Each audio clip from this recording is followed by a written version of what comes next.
Hello everyone, आज मैं आप सबको दूंगी ट्रांसक्रिप्शन नंबर 22 की dictation at the speed of 80 words पर minute. So be ready for it. Start. Coming to the internal affairs of the country, Madam Deputy Chairman, the policies of the Government of India for the last 15 years have been so manipulated that the rich people are becoming richer and the poorer sections of the people are becoming still poorer. The committee that has been appointed to investigate into the question of the distribution of income has not yet given its verdict, but it is common knowledge that the people who are in the higher ups have become more rich and the people in the lower rung have become poorer. The prices of essential commodities that the peasants and the workers use have gone up so high that they are not within the reach of the mass of the people of the country. Government have not taken adequate steps to bring down the prices and to stabilize the prices as was recommended by the Food Grains Committee. We are now in the third plan. While the plans are progressing, the number of the unemployed in the country is increasing. This is a very anomalous position. It is the government alone that can explain why, in spite of the plans, the unemployment problem is becoming more and more acute.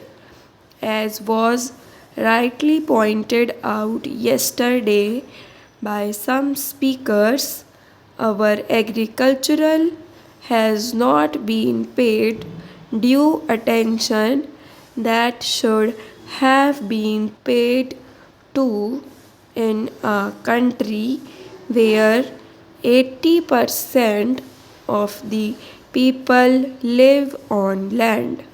Some 3 or 4 years back, when Mr. Ajit Prasad Jain was the Food and Agriculture Minister, he was made to design under shady circumstances as one who had proved not capable of solving the food problem in the country.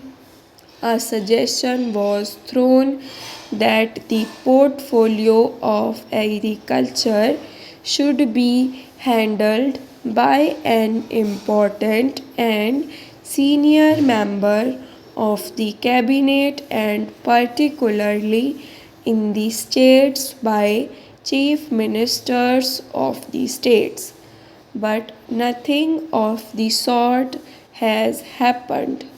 Whatever increase in food grains output we have obtained is not because of any increase in the yield per acre, but because of extensive cultivation.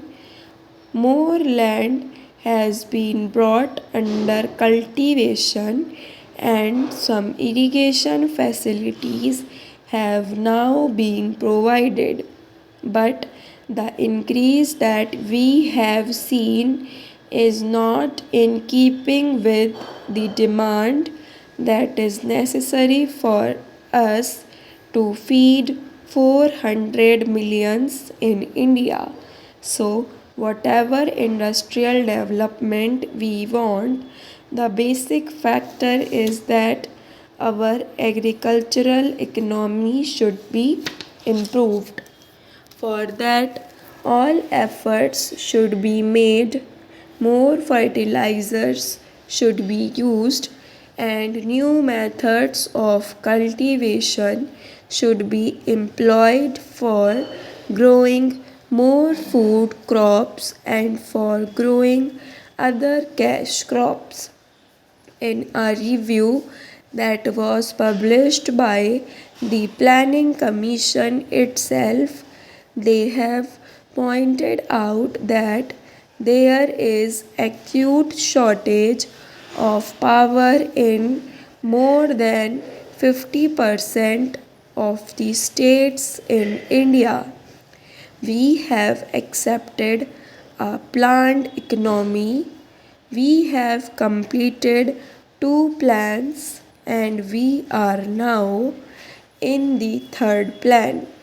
I do not know why the Planning Commission or the planners concerned did not foresee this shortage of power in most of the states in India and why they did not plan generation of more power so that people will not accuse the state governments or the planning commission that they did not work out the plans properly in order to have more industries and to have more food grains produced through lift irrigation. In most of the states in Andhra, in West Bengal, in Bihar, in Karnataka, there is power shortage. Whatever power is available is now being rationed.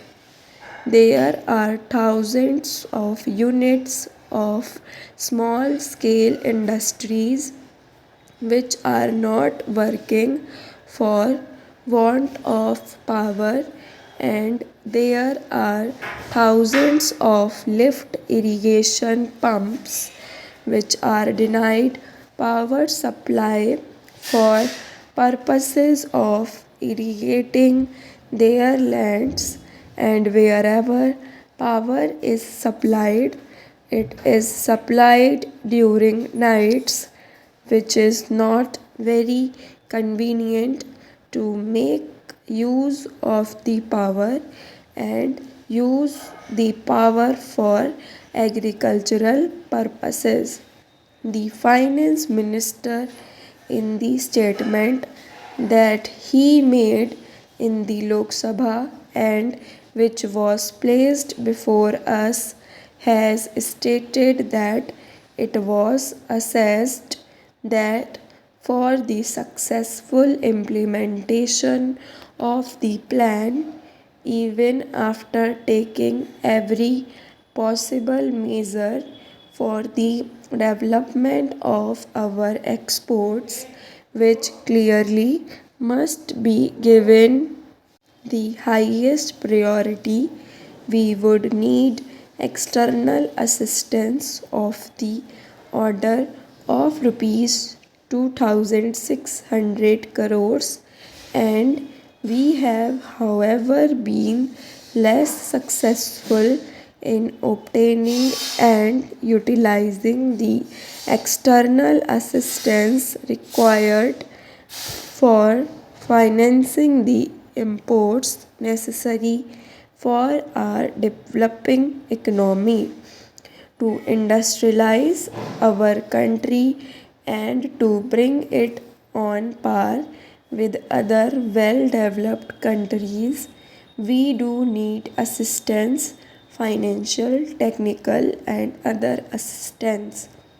The finance minister was so hopeful that he was getting rupees 2,600 crores of foreign aid from Aid India Club and other countries.